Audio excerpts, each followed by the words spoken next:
Hi, good afternoon.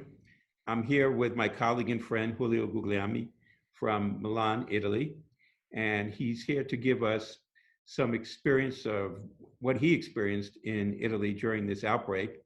I recall, as I was just speaking with him, we were in Washington, D.C. at a meeting, and he was telling me about this outbreak. And I heard about the outbreak in China in December and January, and it really didn't mean that much to me. And then he started telling me a little about it in February. And again, there was nothing in the US, and I was thinking that's odd. But again, it didn't mean that much to me until he emailed me a couple of weeks later telling me some of the things that were going on. And he was nice enough today to come talk to us and give us his ideas of what happened and how to proceed with this. So thank you for coming today, Giulio. How you doing? Thank you very much, Richard. So to be precise, I think that everybody knows the name of my small town now, that is Bergamo. Bergamo is a small, beautiful historical town that is quite close to Milan, but is no more than 100,000 inhabitants, and the area around is about 1 million of inhabitants. We had this shocking experience around the 23rd of February and the weeks later, when we were floated down for all the system that is one of the most sophisticated network in the north of Italy. We were floating down immediately by these incredible numbers of persons coming to the hospital with pneumonia and very intense respiratory distress. And to try to figure out the numbers compared to this small city, every day we were receiving about 90 new patients that were needed of advanced ventilatory support. The hospital that is a new brand tertiary hospital with about 1,000 beds was immediately converted in almost all the resources in a COVID hospital. So it means that all the intensive, semi-intensive unit, the ward were completely changed, no outside patient coming. And it was an incredible experience because in 2 or 3 days, we were full trained about what is a COVID, how to treat the COVID, how to dress, how to try to protect ourselves. Nobody was knowing so much for CPAP and NIV, and everybody needed to be an expert because this was the only assistance for many, many patients. There were so many that all the doctors were trying to do the best, and so very emotional because we saw dermatologists, we saw pathologists coming to the ward and try to help this patient because there was not enough in terms of medical and nurses support. And incredible experience in terms of humanity, because we were totally unprepared.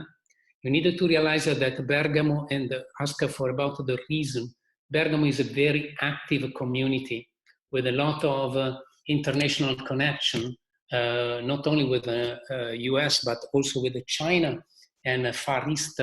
So they are textile of very high level, highly sophisticated mechanical industries. And so Bergamo had a lot of people going back and forth in these type of exchanges. And when this outbreak was starting, there was not an immediate reaction in locking down the area. So the area continued to have some sort of contamination, and the super spread people possibly were very concentrated. So when they went to the hospital, they were immediately, for the vast majority, in extreme situation. We didn't have enough ventilators for treating them. And I think that the hospital did really a maximum effort possible, but it was not possible for everybody. And so it was very important to try to understand which one had the maximum possibility to get out. We try with many drugs, we learn a lot. we learn a lot during these 6 weeks. And we learn about, for instance, the thromboembolic risk that is extremely important. And the fact that if you have a patient in bed, you have to use something more aggressive compared only to anti-clotting therapy for venous thrombosis. You need to try to avoid something that is in the coagulation system. We try also with antiviral drugs and many other drugs. I think that the most important experience was in trying to get out of this patient from a very long disease. My personal idea is that even when you rescue these patients, they are in any case a time that is not so quick to allow to get the same bed quickly available. And so the point is that we were progressively expanding more and more the numbers of the beds for COVID positive patients. From a cardiovascular point of view, the system, the regional system was reacting, converting the hubs and the spokes, but essentially the hubs in big micro hubs. So each province in the region that is about 10 million of inhabitants, the Lombardy, each province had one single macro hub, and all the other hospitals that were previously hub were converting in truly COVID hospital. And for all the time-dependent pathology, all the patients were sent, depending upon the specialty, to one single macro hub. We were working as a macro hub for STEMI patients and for urgent and emergency patients. We tried to separate the pathway to be followed to avoid to arrive in the ED and to have some direct arrival in the hemodynamic. But in the first few weeks, almost all the patients were COVID positive. So we learned that quite quickly that it's not so easy to differentiate based upon symptoms, based upon chest X-ray done in the cath lab, based upon the story, which one is positive and which one is negative. Giulio, is it testing available to people now in Italy? Is it easy to get testing or is it difficult? No, the swab test was is systematically done to all the patients. The antibody test is, we needed to, so we are doing at multiple levels. The point is how quick you can get the results.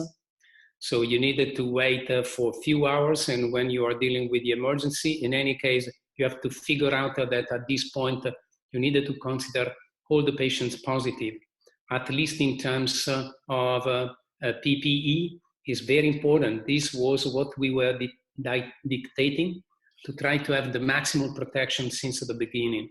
And did you have equipment? Did your hospital staff have enough PPE, or were there shortages there?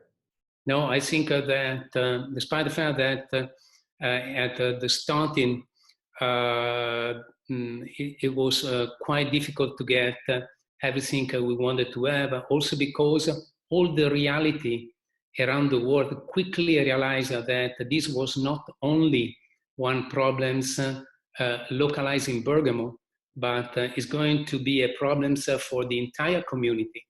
And so also to try to get ventilators, there was a lot of competition around the world, and it was not easy to expand so quickly. PPA, I think that we were quite well protected. What about segregation? In the community, are people still on lockdown in Italy, or restaurants, everything is still closed? No. Everything is locked down till May 3rd. And I think this is very important. It's dramatically important. I think this is the main message of tonight.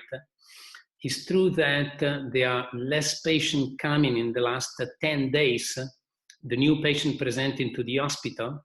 I think that now they are down to about 30 patients per day. And the pathology is a little bit different. The disease is a little bit different. They are coming with less aggressive level of disease in terms of respiratory distress. But we needed to try to avoid to have a second wave, and so everything must stay locked down. And you're hoping by the end of this month maybe to start getting back to a new normal, if you will. Well, I think that is going to take, in any case, quite a longer time. I cannot foresee any sudden changes and going back exactly to what we were before. I think that at least in self-isolation is going to stay with us. We needed to change a lot of habits that we had before. Well, this has been really eye-opening because Italy was the first Western country. Your city was the first city to really experience this, and New York is sort of similar to that in the U.S. And the information you gave to our listeners is invaluable, and we only hope that you get back to work and we get to see you. Take care and save all of you and your family. Thank you. That was great. So the recording part's over. That was perfect. So once I get this together, I'll let you know what happens with it. But this was really fantastic, and I'm looking forward. I so missed the meetings. I had such great plans for our April meeting, but hopefully we'll be able to redo that in October and see you. Thank you for your time, and I hope you and your family have a wonderful holiday. Thank you very much. The same to all of you, and you, especially to your family. I love you. Take care. Ciao. Bye-bye.